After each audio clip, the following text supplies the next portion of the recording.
Hello दोस्तों, जैसे आपको पता है कि हमूराबी टैबलेट उपक्रम चला रही है exploring district courts of Maharashtra, और इसी सिलसिले में अभी हम आए हैं जालना डिस्ट्रिक्ट कोर्ट में।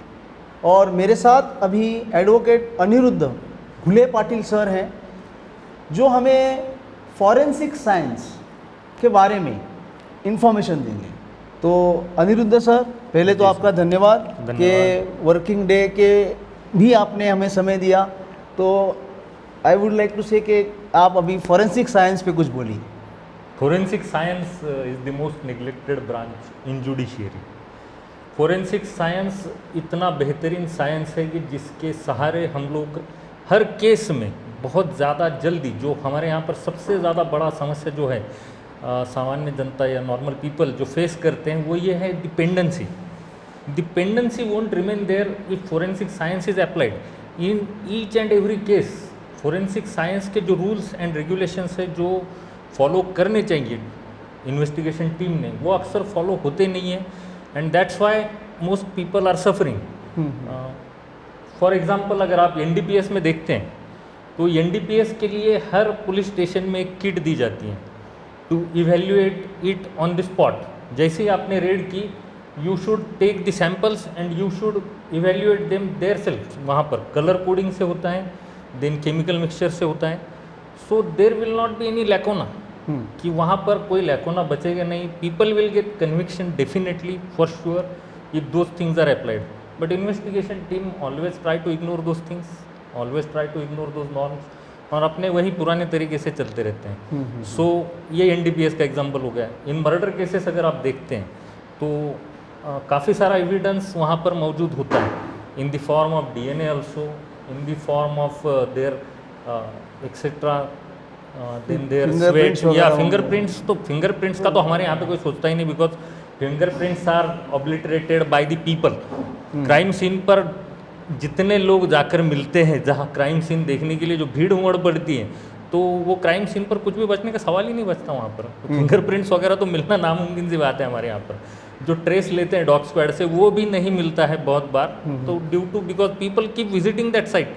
जैसे वहाँ पर कुछ अगर मर्डर साइट है, अगर जहाँ किसी की हत्या हुई है, तो पीपल फ्लॉक देयर, ऐसे मतलब भीड़ का पूरा इकट्ठा होकर वहाँ पर जाके देखेंगे, जैसे इनको कुछ पता चलने वाला है। Everyone wants to be a Sherlock Holmes in India, तो that is the reality.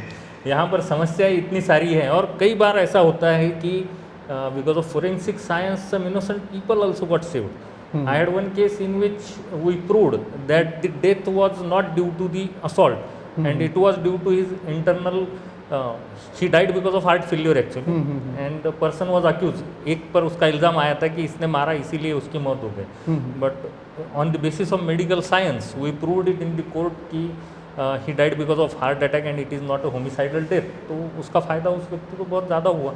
So innocent आदमी भी बचेगा, और जो गुनहगार हैं they will definitely get conviction if we focus more on the forensic science।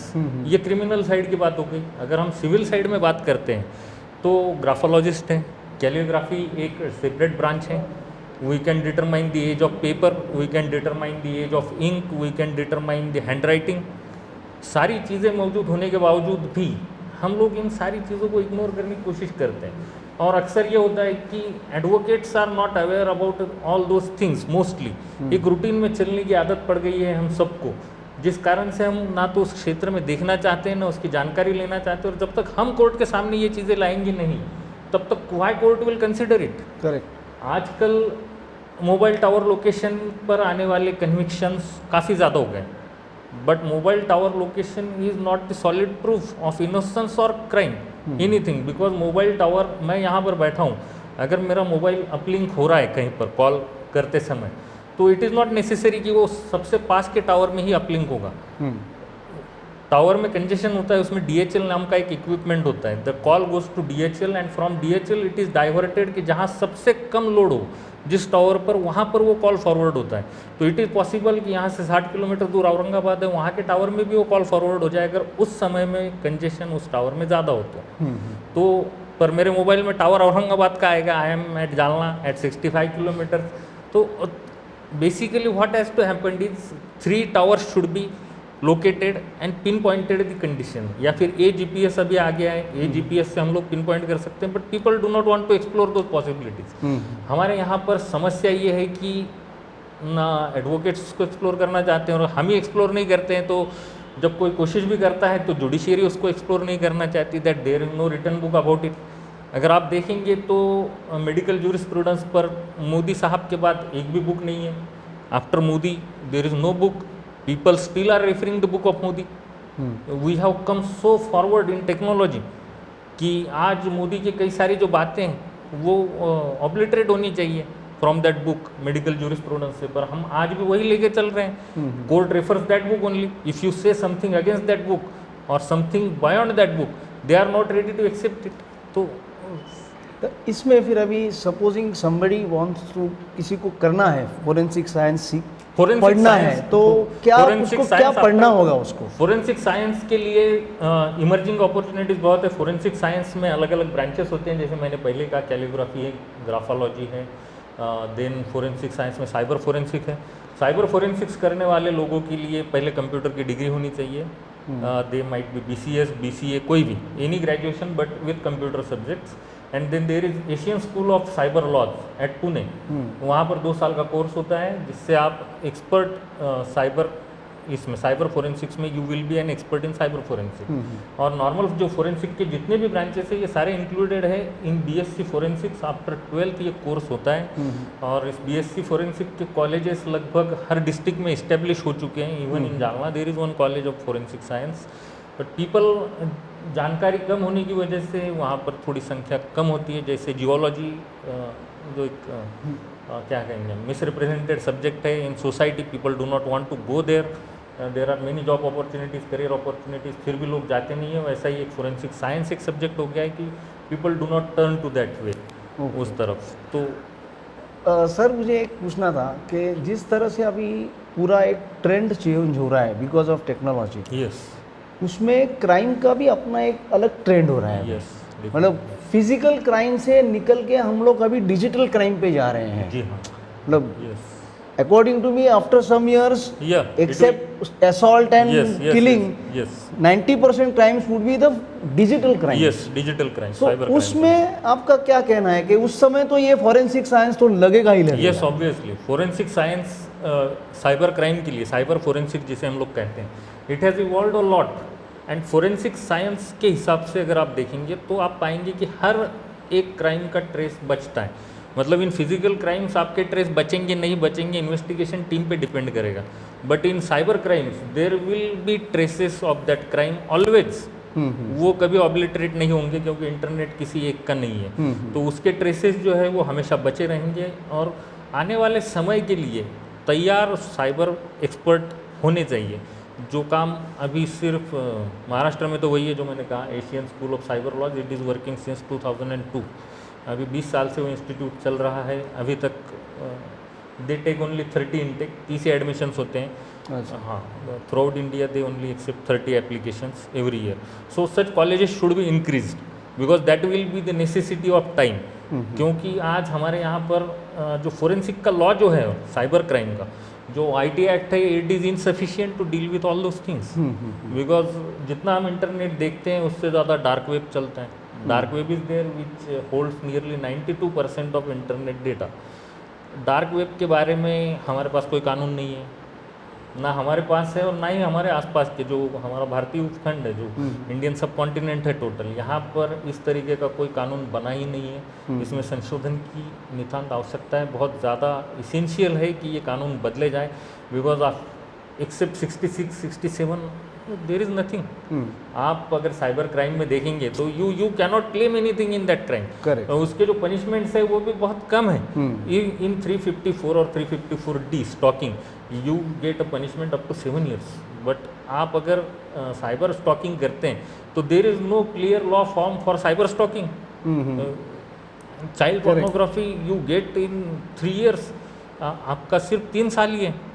It is much more heinous crime than stalking, but still harsher होने चाहिए थोड़े। यस, थोड़े ज़्यादा हार्श पनिशमेंट्स होने चाहिए, थोड़ा रिफॉर्म उसमें आवश्यक है ताकि each and everyone should be brought to justice. Natural justice should always prevail. Correct. Sir अगर किसी को पढ़ना है जी फॉरेंसिक साइंस के बारे जी में, जी जी। तो आप क्या एडवाइस करेंगे? वो किस तरह की किताबें पढ़नी चाहिए, या कौन सी ऐसी स्पेसिफिक किताबें हैं जो उसने जाके वो पढ़नी चाहिए, तो एक उसको एक बेसिक जो मेडिकल जूरिस्प्रूडेंस का, जैसे मैंने कहा कि एक बुक जो है मोदी की ही यूज़ होती है for judicial purpose only, I am saying for other purpose you can definitely refer to many forensic science experts are there. Forensic science के पुणे में काफ़ी सारे बुक्स मिलते हैं आपको अगर आप सर्च करेंगे तो। अच्छा। Pune there is one special library also, British library is there. British library में एक पूरा सेक्शन ही है जहाँ पर आपको near about 800 to 900 books are there only dedicated to forensic science. Forensic science. तो आप वहाँ पर कर सकते हैं, अगर आप उनसे संपर्क करते हैं तो they will even send you one photo copy if you ask them for a book, because generally हमारे यहाँ पर वो बुक्स बिकते ही नहीं है, तो book sellers they do not stock it. Correct. So you have to approach the library basically. और net, internet पर कई सारे वेबसाइट्स हैं जो फोरेंसिक साइंस में काम करते हैं। मुंबई के फोरेंसिक्स, इंडियन फोरेंसिक्स करके एक है, उनके इसमें भी बहुत सारा लिटरेचर एंड मटेरियल अवेलेबल है। And specifically the medicinal journal जो है, there is one journal in forensic science, medical journal of forensic science, you can refer that, it is available free of cost online. Okay. Yes. एक आखिरी सवाल पूछना चाहूँगा आपसे, एक करियर के हिसाब से, I am talking from perspective of a lawyer, yes. कि एक जो आज एक यंग लॉयर है उसको कितना स्कोप है कि वो अपना करियर बनाए, that yes I am a forensic science lawyer, yes. उसमें कितना स्कोप है? एक जूनियर को भी, सीनियर तो कोई जाएगा नहीं नहीं, इसमें, जाएंगे तो जो बच्चे आ रहे हैं उसी में से कूदेगा कोई, तो क्या स्कोप लग रहा है आपको? मैं एक बात कहूँगा इन सब चीज़ों पर। देखिए, स्कोप के बारे में सबसे पहले मेरी जो खुद की धारणा है, bottom is always crowded but there is always a place at top. Bottom हमेशा क्राउडेड ही रहेगा, कंपटीशन हर जगह रहने वाला है, लेकिन टॉप में अगर आप मेहनत करके पहुंचने की कोशिश करते हैं, टॉप में जगह हमेशा खाली होती है। It depends only on your efforts, your dedication and your ability to master the techniques. Forensic science में आज के दौर में जो यंग लॉयर्स आएंगे तो उनके लिए ये फील्ड बहुत ज़्यादा प्रॉमिसिंग रहेगा, because there are very few people who are actually aware about the forensic science. तो अगर आप फोरेंसिक साइंस की पढ़ाई करके आते हैं, जैसे कि जो मैंने कहा इंडियन फोरेंसिक जो है, that is started by one young lawyer only. एक लॉयर की ही है वो संस्था जो है, and he deposes in court evidence में एज एक्सपर्ट एविडेंस उनको बुलाया जाता है। He is doing that. एक ग्राफोलॉजिस्ट है, वो भी लॉयर ही हैं, बीड़ के हैं, वो भी जाते हैं तो हर जगह पर एविडेंस वगैरह के लिए कोर्ट कॉल्स देमसेल्व्स। कोर्ट खुद अगर कोई प्रॉब्लम होता है तो कोर्ट उन तक पहुंचाता है। तो that is very specific and specialise field. You must be sure about yourself कि आपको इसमें करना है। There will be definitely opportunities and progress in that field. Okay, मतलब आपके कहने से ये पता चल रहा है कि जिसे एक red ocean and blue ocean कहते हैं, yes. तो you are saying this is difficult, Yes. लेकिन ये ब्लू ओशन है। यस है, तो definitely junior should try to enter, should explore it, They should definitely. explore it. Yes, they should jump in. Yes. तो Anirudh sir, आपका बहुत बहुत धन्यवाद कि एक काफ़ी अलग टॉपिक था ये, मतलब generally this kind of topics we don't discuss in our normal judicial work. yes. ये एक थोड़ा सा हटके टॉपिक था, तो आपने इस पे बहुत अच्छा हमें एनलाइटन किया और आपका समय दिया। बहुत बहुत बहुत बहुत शुक्रिया।